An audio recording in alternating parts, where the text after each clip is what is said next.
मैं हूँ मनीषा संजय मारने, झेडपी स्कूल भूगांव, तहसील मुळशी, जिला पुणे।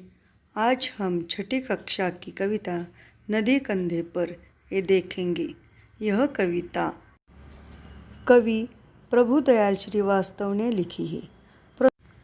प्रस्तुत कविता में काल्पनिक प्रतीकों के द्वारा नदी के प्रति बाल मनोभावों को व्यक्त किया गया है। यह कविता कल्पना पर आधारित है। कवि कल्पना करते हैं कि यदि हम नदी को कंधे पर उठाकर अपने घर ले आते तो कैसा आनंद आता। इसका वर्णन इस कविता में आया है। देखो, हम कविता देखते हैं। अगर हमारे बस में होता नदी उठाकर घर ले आते, अपने घर के ठीक सामने उसको हम हर रोज बहाते। कूद कूद कर उछल उछल कर हम मित्रों के साथ नहाते। अगर हमारे बस में होता नदी उठाकर घर ले आते। इस पंक्तियों में कवि ने कहा है, यदि हमारा वश चलता तो हम नदी को उठाकर घर ले आते और रोज अपने घर के सामने उसे बहाते। हम अपने मित्रों के साथ नदी में खूब उछलते कूदते और देर तक नहाते, मजे करते और दूसरों को भी आनंद देते। आगे की पंक्तियाँ देखो। कभी तैरते कभी डूबते, इतराते गाते मस्ताते। नदी आ गई चलो नहाने, आमंत्रित सबको करवाते। सभी उपस्थित भद्रजनों का नदियों से परिचय करवाते।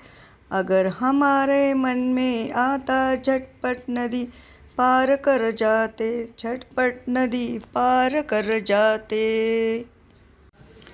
हम कभी नदी में देर तक तैरते, कभी डुबकियाँ लगाते, कभी पानी की सतह पर आ जाते, खूब मस्ती करते, गाने गाते।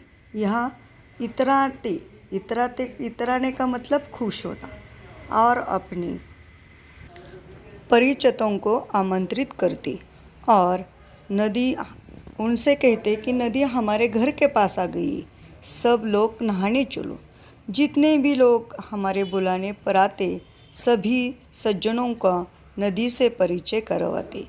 जब कभी हमारे मन में नदी को पार करने का विचार आता तो हम तुरंत नदी पार कर लेते।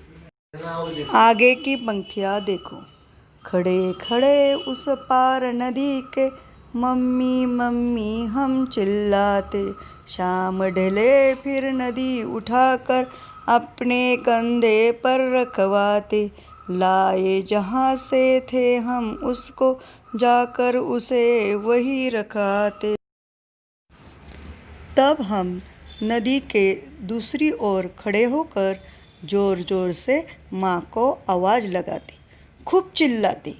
जब शाम रात में बदलने लगती, तब हम मित्रों की सहायता से नदी को अपने कंधे पर रखवाते और वही ले जाकर उसे रखाते जहाँ से सुबह हमने उसे लाया था।